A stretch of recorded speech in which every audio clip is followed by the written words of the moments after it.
मेरे भोले बाबा, तेरी लीला अपरंपार। नमस्कार दोस्तों, स्वागत है आप सबका आपके अपने YouTube चैनल पुरानी कथा। आज हम बात करने जा रहे हैं भगवान शिव ने गणेश के अलावा किन किन के काटे थे सिर।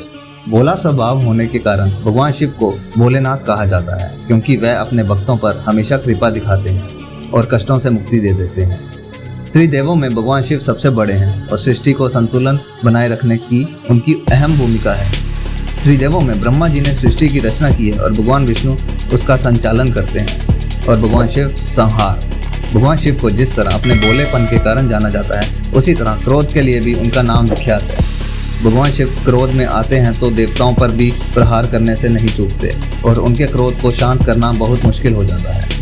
कई कथाएं मिलती हैं कि भगवान शिव ने क्रोध में आकर न केवल अपने पुत्र गणेश का सिर काटा, बल्कि इनके अलावा भी और लोगों का सिर काट चुके।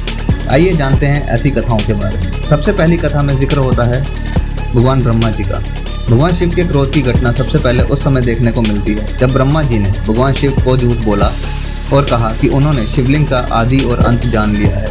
दरअसल ब्रह्मा जी और विष्णु के अंदर चेष्टा साबित करने को लेकर होड़ मची हुई थी कि कौन शक्तिशाली है। तब एक आकाशवाणी हुई कि जो भी इस शिवलिंग का अंत ढूंढ लेगा वह सर्वाधिक शक्तिशाली होगा।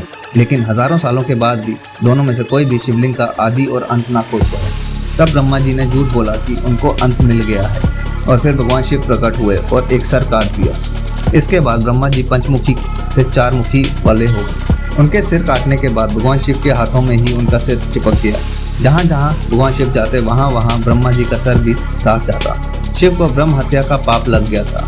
जब भगवान शिव बद्रीनाथ के पास स्थित ब्रह्म कपाल स्थान के पास पहुंचे तो ब्रह्मा जी का सर शिव जी के हाथों से छूट गया। भगवान शिव ब्रह्म हत्या के पाप से भी मुक्त हो गए। इसलिए आज भी ब्रह्म कपाल में श्राद्ध करने लोग आते हैं, क्योंकि मान्यता है कि यहाँ श्राद्ध पिंडदान करने से आत्मा को मुक्ति मिल जाती है। दूसरी कथा में बताया जाता है कि शिव ने काटा था अपने ही ससुर का सिर। ब्रह्मा जी के पुत्र प्रजापति दक्ष का सिर भी भगवान शिव ने काट दिया था। दरअसल देवी सीता भगवान शिव से शादी के बाद यज्ञ में शामिल होने के लिए अपने मायके पहुंची थी। तब प्रजापति ने भगवान शिव के बारे में अपशब्दों का प्रयोग किया, जिससे नाराज होकर देवी सती ने हवन कुंड में कूदकर आत्मदाह कर लिया। इससे क्रोधित होकर भगवान शिव ने प्रजापति दक्ष का सिर काट दिया।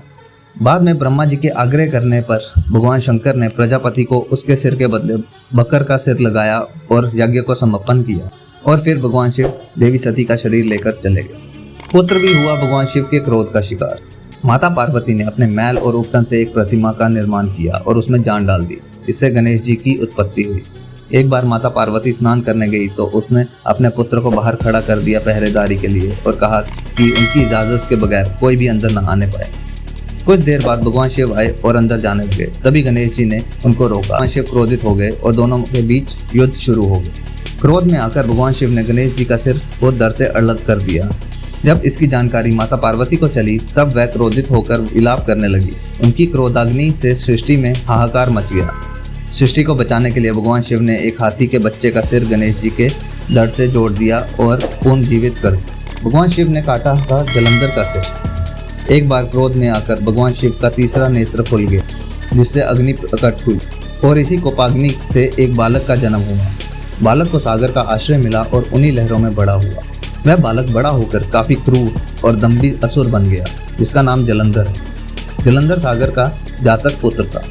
उसके अत्याचार से सभी परेशान थे। वह इतना क्रूर था कि उसने अपने गुरु शुक्राचार्य का निरादर किया। देवी लक्ष्मी सागर की पुत्री है, इसलिए जलंधर को लक्ष्मी जी का जातक भाई माना जाता है। लक्ष्मी जी ने भगवान विष्णु से वचन लिया था कि वह जलंधर की हत्या न करें। जलंधर की पत्नी वृंदा एक पतिव्रता नारी थी जो भगवान विष्णु की अन्य भक्त। उसके तपोबल से जलंधर और शक्तिशाली हो गया।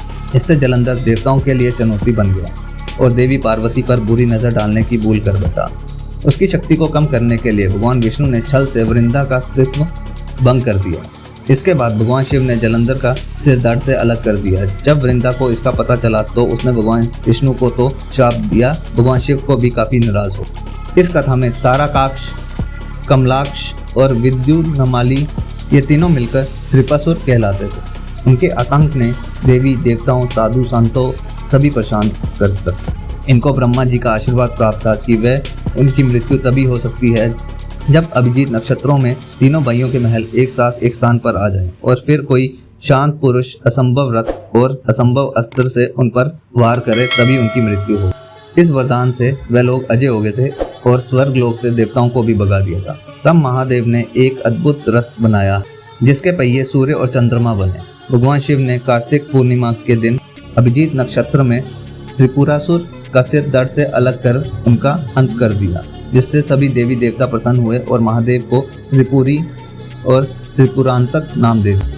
तो दोस्तों, आशा करता हूँ हमारा ये ज्ञान आपके समक्ष सही से प्रस्तुत हुआ होगा। अगर आप भी मेरी तरह भगवान शिव के अदायी भक्त हैं तो हमारे चैनल पौराणिक कथाओं को ज़रूर सब्सक्राइब करें और भगवान से जुड़ी हर एक लीला के बारे में आपको जानकारी मिलती रहे। जय शिव शंकर, जय भोले भंडारी।